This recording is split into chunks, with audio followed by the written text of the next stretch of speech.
Maintenant, il nous reste à montrer que l'intégrale de h tilde, c'est l'intégrale de h. Donc l'intégrale de h tilde, ça existe puisque c'est une fonction mesurable positive.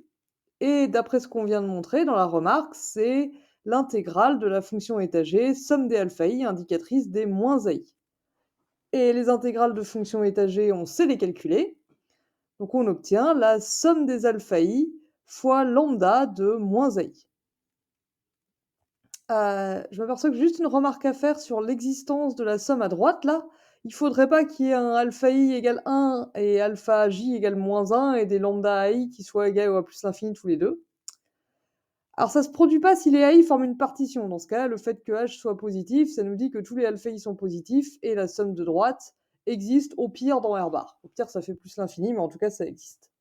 Par contre, attention, si les AI ne forment pas une partition, c'est possible que certains alpha i ne soient pas positifs, même si la fonction h globalement est positive. Par exemple, si je fais 5 fois l'indicatrice de R+, moins 2 fois l'indicatrice de 0,1, elle est étagée, elle est positive partout. Sur 0,1, ça fait 5 moins 2, ça fait 3.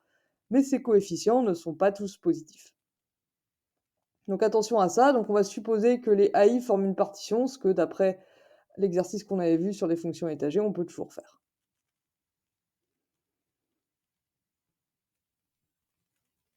Donc on suppose que les AI, c'est une partition mesurable finie. Alors du coup, pour calculer h tilde, l'intégrale de h tilde, il nous reste à calculer lambda de moins ai. Et je vais utiliser un résultat que vous avez vu en cours et dont on n'a pas parlé jusqu'ici, qui dit que si vous avez un endomorphisme de Rn, phi mettons, et B un borélien, dans ce cas-là, phi de B, enfin pardon, phi un élément de l'attribut B bar, donc de l'attribut de Lebesgue, alors phi de B c'est aussi un élément de l'attribut de Lebesgue, et lambda de phi de B, lambda n, donc la mesure de Lebesgue sur Rn de phi de B, c'est déterminant de phi en valeur absolue fois lambda n de B. Ici, du coup, on est sur R, mais on peut considérer l'endomorphisme qui a X associe moins X, hein, c'est linéaire de R dans R, donc c'est un endomorphisme de R. Son déterminant, bah, c'est moins 1.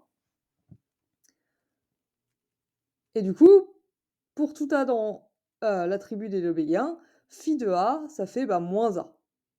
Mais du coup, d'après le résultat qu'on vient de mentionner, lambda de moins AI, c'est lambda de phi de AI, c'est valeur absolue de det phi de A fois lambda de AI, et bah, le déterminant de det phi, le déterminant de phi en valeur absolue, c'est 1, donc on obtient lambda AI.